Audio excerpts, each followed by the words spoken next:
Another blood-red sunset and yet another moon face, and still another 100 miles to my next resting place. Driving down the road, eyes on the horizon. Within my car, I'm all alone, but feeling good and feeling strong, knowing that this path I'm on brings me to myself.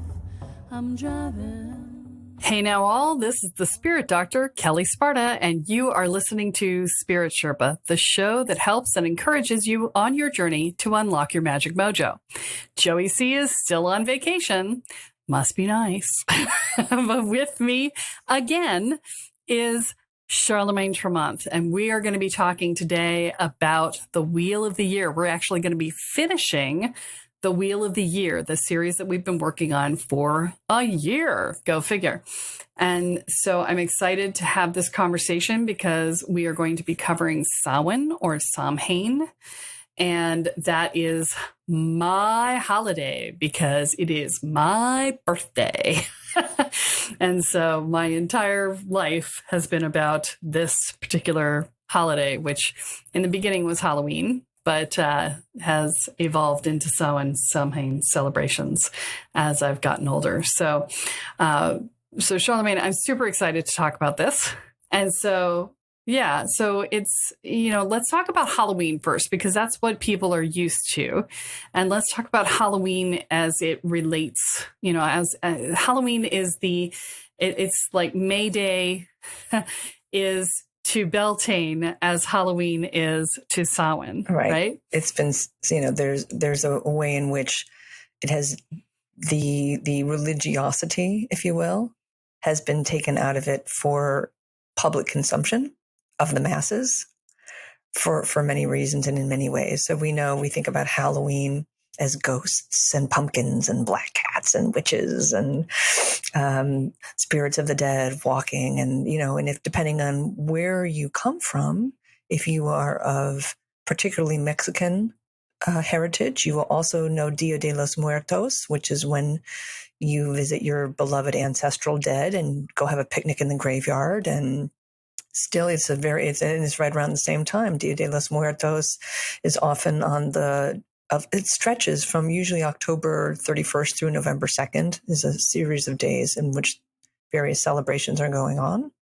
And, it's interesting you mentioned Beltane. It's the oppositional quarter. So if Beltane is all about birth and sensuality and sexuality and the generative forces, Samhain, which is the third and final of the harvest holidays, is about the meat harvest. So animal sacrifice, all types of sacrifice, as well as communing with our beloved dead as all souls. Not to say that we're recommending that you go out and kill anything. We're not.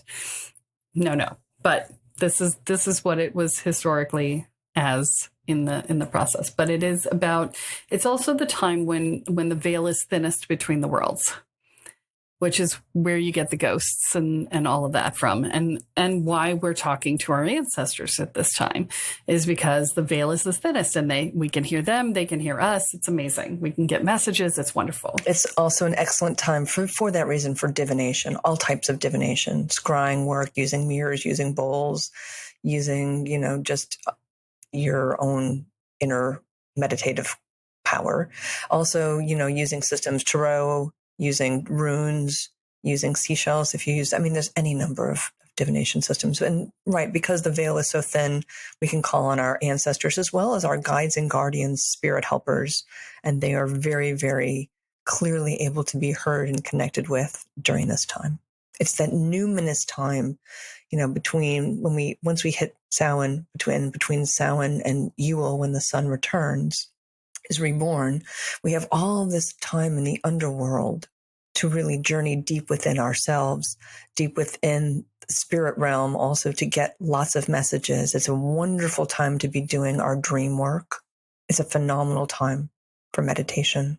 Well, and this is one of the things that we've talked about in the past, is that the time between Samhain and Yule in the Celtic calendar is time out of time, right? We're in the underworld. We're not in the regular world. And so time moves at a different pace. It moves at a different way of being. It's more subject to the shifts of the energies and the spelunking that we do in our souls during this time. This is relating to bear, right? Bear hibernates in the winter, right?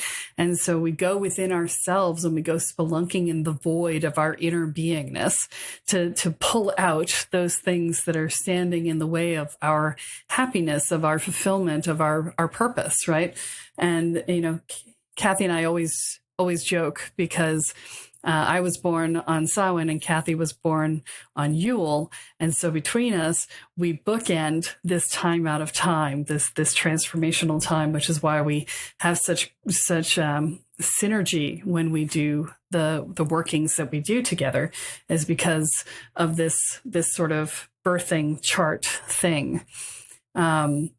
This is just, it is literally my favorite holiday, and which is ironic because it's all about celebrating death as part of the cycle of life, right? And it's a time of letting go. It's a time of looking back over the previous year and saying, okay, it's kind of like, what we do at New Year's, where we set intentions. It's sort of the opposite of that. Instead of looking forward and setting intentions, we're looking back and saying, okay, how did this year go? What happened? What am I still working on? What am I complete with? And if I'm complete with it, it's time for me to release it into the Sawain fire and to honor it. And anyone who has passed over in the previous year, this is the time for you to be with them in the time and to honor their memory, right? As well as ancestors in general, but specifically people who have passed in the last year, to be with their memories and to memorialize them, right? There's so much to be done at this holiday that it's such a rich and deep tradition for ritual. Yeah, I would say that, as a way of kind of thinking about this too, it's one of these. It's one of the 4 cross quarters between the solstices and the equinoxes, and it's sort of a universal astronomical marker between the Earth space and time and the cosmic space and time, and a really greater cohesion between recognizing what it means to be in an earthly experience as in relationship to spirit. And to remember where we come from, that expression, we all come from the stars, and to the stars we all return. In America in particular, we have this kind of amnesia about that because we don't talk about dying or death unless we are really pushed to do so. And that I feel like that we lose a lot in our disconnection from the cycle of life, death, rebirth, or regeneration, and how it can really help us when we understand. Because one of the things I really ask people to do at this time, and certainly ask myself to do, is to contemplate our mortality. And if you look at the Dia de los Muertos festivals, everyone is a skeletal figure. In fact, I had one made for me, a calaca is what this is called, these skeleton figures. A dear friend made one for me and myself, reading cards and sitting at a table and doing all this stuff. And that recognition that we will all return to this, and that it helps us also to become less afraid, to become more familiar, and to not necessarily become more resigned, because it's not about resignation. It's about a kind of acceptance and even a willingness to look at and embrace the fact that we are all mortal beings with immortal souls, if you will. In many systems of magic, it's spoken of that way. Your mileage and your belief may vary, but let's go with that for the moment, since we're also talking about ancestor worship, or at least ancestor acknowledgement and celebration, and really seeing how the through line between honoring the ancestors and thinking about, there's a great example of doing it. There's a ritual called the Dumb Supper, in which you create a festive meal for your beloved dead, and you make their favorite foods, and you set a very festive table, and you set a place for them. and put out a plate for them. And in many traditions, people let that plate sit through the dinner. And then late at night, after the washing up, you bring that food out to the woods or somewhere else that you make offerings for the dead to take and partake of. Is a great tradition and seen in many customs similar in all over the world. And a dumb supper, just so that we can define that, a dumb supper means a supper at which you do not speak. You are dumb. It is a supper in which you are there to be present with each other, to be present with your food, to be present with your ancestors, not to be lost in your screens or in conversation or in what am I supposed to say next, or, what is the other person saying? I have to pay attention. No, it's not about that. It's about being present and being with. And it's almost like a practicing it being dead unto itself, because ghosts don't get to speak once they're on the other side, right? They have to just be with the people who are living. And, it's another way of acknowledging that that life ends, right? And to be with the ghosts who normally don't get to speak, and to be with them in a place where they normally are. I regularly look at my mortality. It's something I look at all the time. I think about, okay, what would happen to my husband if I died right now? I look at what would happen to my work if I died right now. I look at what would happen to my business, right? I'm not afraid of dying, because I've talked to people on the other side. I know. I'm like, yeah, I'm good, right? So I have no fear of dying.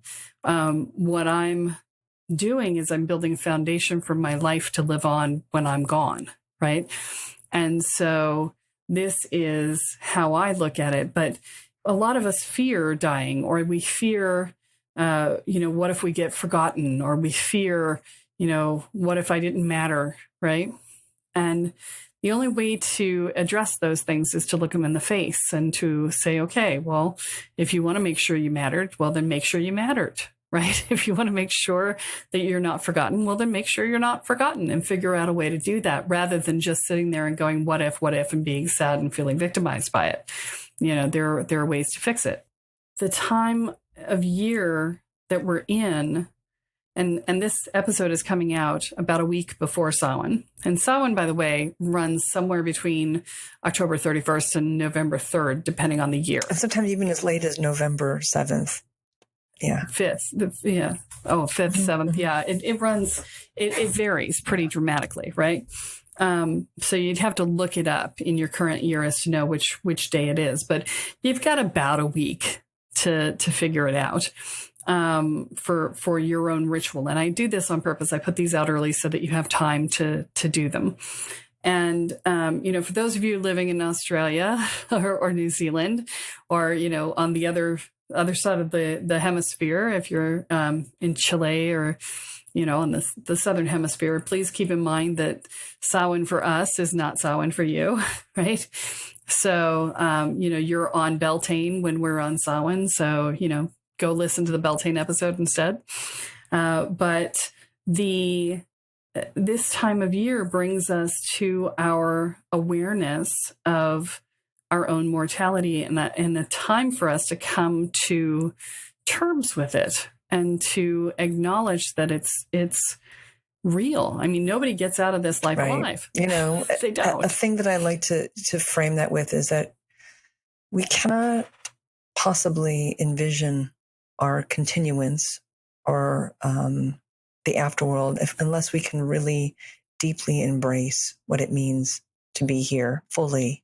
So again, as magical practitioners, learning to be in the moment, learning how to be exceedingly present, and to then really be in love with life and really value life, to offer gratitude in whatever ways are meaningful to us. There's a way that we can't understand what it means to be remembered unless we understand what it is to be forgotten, which again, as you had said earlier, is for many people their greatest fear, right? How do we know what we're going to become unless we understand where we've been? How do we know what to reach for? This is also super important, the contemplation of duality that is fundamental to our existence that many people would like to say, well, there is no duality, there's only non-duality. And I would actually argue that duality is the key to understanding this, that it's actually not to be avoided, because without it, we couldn't have these comparisons, could we? We couldn't say light and dark. We couldn't say life and death. We have to understand that the way that we work with ourselves and those around us and the world around us on a soul level necessitates a spirituality that acknowledges all of this. And not just for us as human beings, but for all beings, for all life, for all energy. That the interconnectedness of the web of life really shows us this, and that the eightfold year and the cycles of the sun and the cycles of the moon growing in light and then decreasing and going dark. And it's the same with the human life. We start with vitality and all of this youthful promise. And then we, sadly, whether we like to think about it or not, we age, we decline, we die. Right. I actually wrote an article like last week that's up on Medium. So you can go and find it if you're interested, or if you're on the mailing list, you just got an email from me with it. And it's called Healing Yourself. And and it goes through the steps of what it takes to heal yourself. And one of those steps is you've got to look at whatever the thing was from a duality perspective and say, yes, I was injured, I was hurt, I was victimized, whatever it was, and I didn't deserve it. And if you skip that step, then you end up in a place where you're doing a spiritual bypass that then tells your inner child, if you didn't get mad about it, it tells your inner child that you did deserve it because you never got mad about it. And you're trying to skip over the, I felt victimized and the duality piece. You're like, oh no, I'm above that. It's like, no, you're here on the planet in a duality world in order to experience the world in duality. Can you understand it from a non-duality perspective? Absolutely. But your experience is in duality. And so therefore, you have to, if you're in a duality experience, you have to process it from a duality perspective before you can shift into a non-dual nature. Yeah, as I'm saying, by that proxy, so is your healing, right? You cannot heal until you acknowledge these things. There'll be something laying, and I mean, to use the terminology, there'll be something in the underworld, right? The underworld of the self, the underworld of the soul, the place of shadow. And that's henceforth shadow work. And it's another wonderful thing to be doing during these dark months. Again, with all the caveats to proper guidance and support.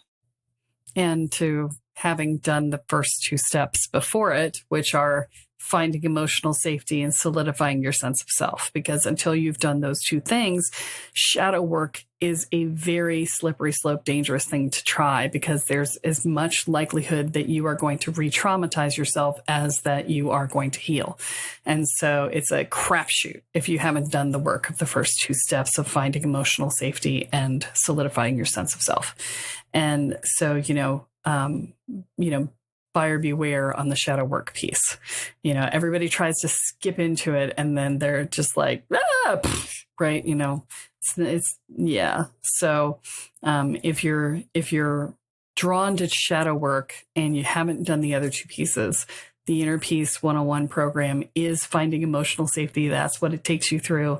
The second program in the Sacred Power and Purpose Mystery School is Mastering Spiritual Evolution, which does solidify your identity, your sense of self, and your energetic container. So, we can walk you through those processes so that you can get to the point where you can do shadow work in an effective and safe manner, as safe as you can get with shadow work, which is, there's no guarantees on it, but it's the safest you can get with shadow work. So, but yeah, this is a perfect time to be doing that work, especially right now, although this is coming out just the day before, or no, this will be just after Mercury's come out of retrograde that you're going to be getting this. But during the times of Mercury being in retrograde, which happens several times a year, it's particularly good time to do shadow work when you're doing, when Mercury's in retrograde, because that's what Mercury's about. Right. And Mercury's about going within and clearing out the ick and the whatnot, because, you're not going to communicate effectively with anybody. So why bother trying? Right. Well, and to the point of major astrological things that have just happened, the Pluto retrograde, and let's remember Pluto is the god of the underworld. And so for many of us, we were getting a flavor, a sense of what our underworld and shadow work has been or will be, or really needs to get addressed during this past. I mean, Pluto literally just went direct, but during the months in which it was retrograde, and many people were really struggling, that's going to be the hint. So think about that, ladies and gentlemen. What were the things that were really showing up as unpleasant, uncomfortable, frightening? This is often the key. Pluto is showing you what's in the underworld for you, what is in the shadow waiting for your love and attention. Because really, again, let's think about this. The love and the attention is the opposite of the fear and the pushing away or the disconnect or even the exiling, whether it's self-exiling or exiling of otherness. And that when we step into the place where we're willing to do the work, do the dance, be in recognition of all of the places that perhaps are frightening and are uncomfortable, that is where the true alchemy happens, where we can acknowledge, then stabilize, befriend, and heal these various places within ourselves, within our families, within our culture, right? And Samhain. And Pema Chodron. Yeah. Pema Chodron wrote a wonderful book for doing work at this, in this sort of space called The Places That Scare You. And so if you're looking for a resource, that is a absolutely fabulous resource for doing this type of work. So on your own. Yeah. And right now we're at this threshold point. I like to think of different doorways. I talked at the equinox about the gate of the equinox opening, and now we're past that gate into the beginning of the realm of the darkness, where the tilt, of the amount rather of sunlight is definitely on the wane. And so now that we stand at the threshold of the darkness, once we step through that at the Sawain portal, right? And this is also going to be a point of resting, like really that letting go. And we think about as someone who's been a yoga teacher and does a lot of meditation and has done a lot of helping people to die and pass over, that the thing that we often forget is that death is a form of rest, and that in yoga we have, at the very end of yoga, we have shavasana, which is sometimes translated roughly as corpse pose. It is the place of laying down and receiving the benefits of the practice. If we think about preparing for death as receiving all of the wisdom before we pass out of this life, and there are different systems that really believe that that is necessary to take the wisdom that we've gained in this life forward into the next, then we can see this as a very, very useful time of collecting and coalescing in our soul all of the knowledge. And if you want to think about it for the year as a yearly ritual where we literally make a practice of, as you were suggesting earlier, and I completely agree, of reviewing the year, seeing what we've done, seeing what we want to release, so that we do not bring it into the new year. And for some, Samhain is the new year. It's sometimes thought of as the witch's new year, because it's that point at which afterwards we have this real quiet before the big rebirth. And that's a crucial thing. And I'm glad you brought it up, because it is definitely one of the things that I find that Western culture struggles with, is this idea of stillness and integration time.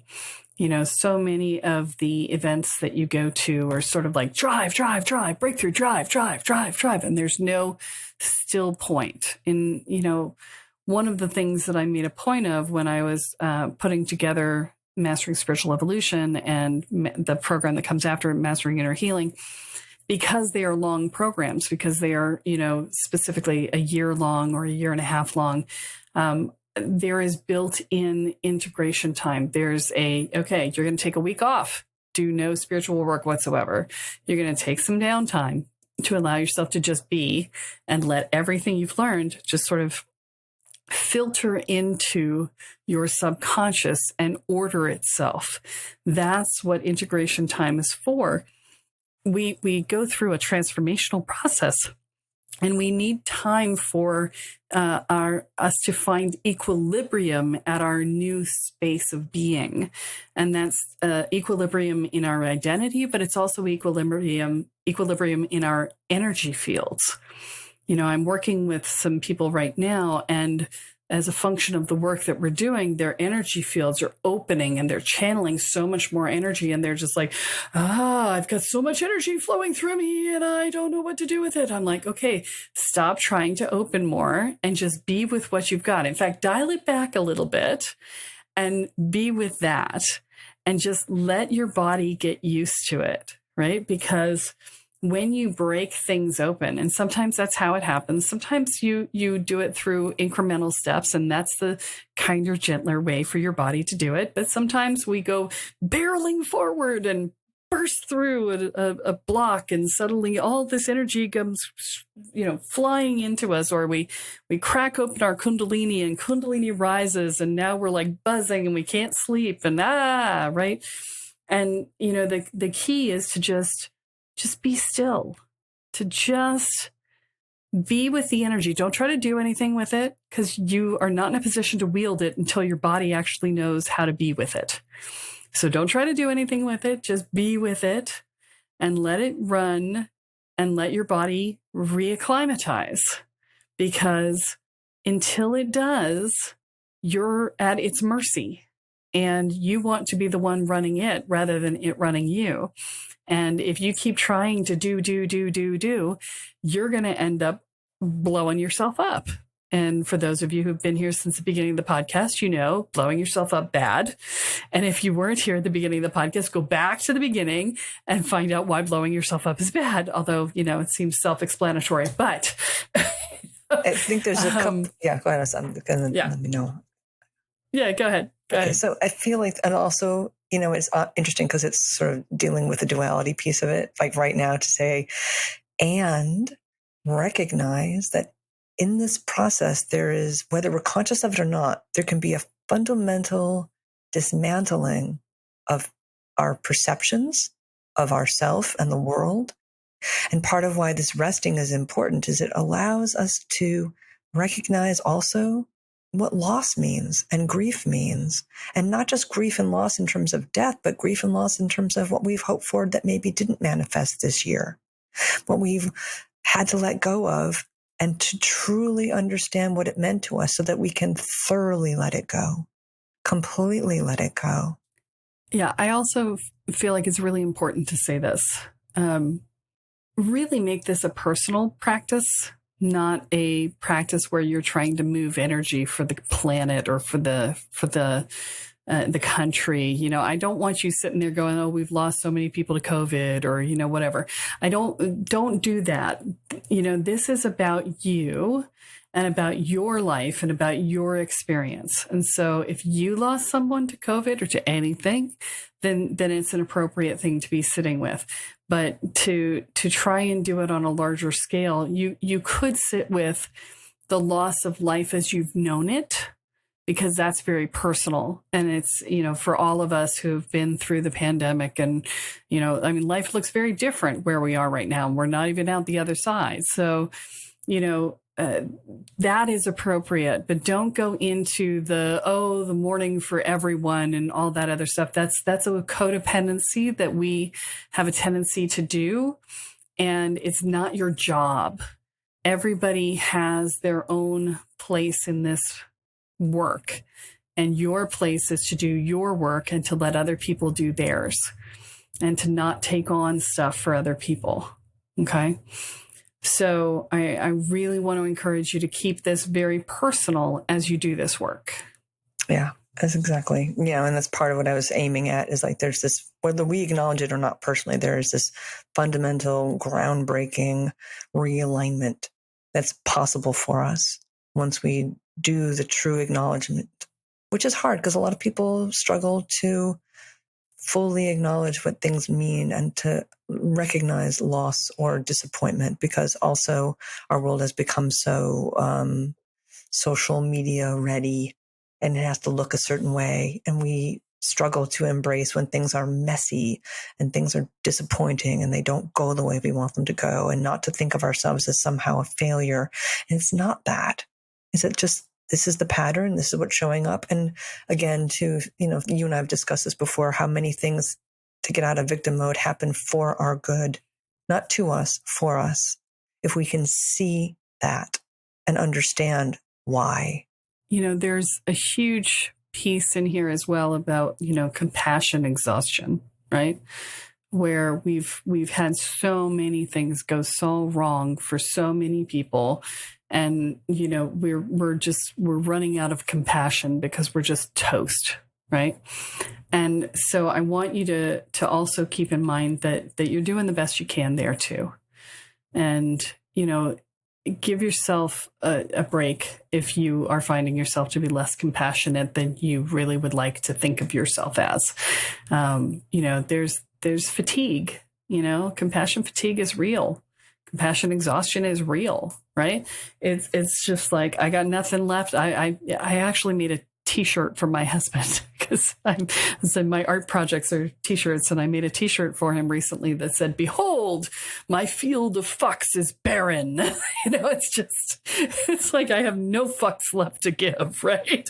And it's, we're kind of at that place, and it's okay. This is the time to sort of let yourself off the hook and be like, you know what? I'm doing the best I can. And it doesn't mean I'm not a loving and compassionate person. It doesn't mean I'm not a caring person. It means that I'm at my limit and I need to go and take care of myself for a while. And so, this time in between Samhain and Yule is the perfect time to go within, the perfect time to really take care of yourself and to focus on what you need so that you can come back out of your hermitage, your hibernation, as a loving and compassionate person that you've always wanted to be, that you've always seen yourself as, and that you've always been. You were just tired. Yeah. And to kind of piggyback on that is, again, as people who are looking at the natural cycles and thinking about how we are mirrors of it, and when we're really in alignment with it. So the earth isn't this moving into this resting place, right? And collecting itself and its energy. It's happening in ways that are very often invisible to us. And this is, again, we're availing ourselves to deep rest, availing ourselves to being less active, can benefit us in terms of a recuperation of our energies, a recuperation of our creativity, a pulling back from the things that are not really necessary. No, really. Many things we think of are necessary, but are they really?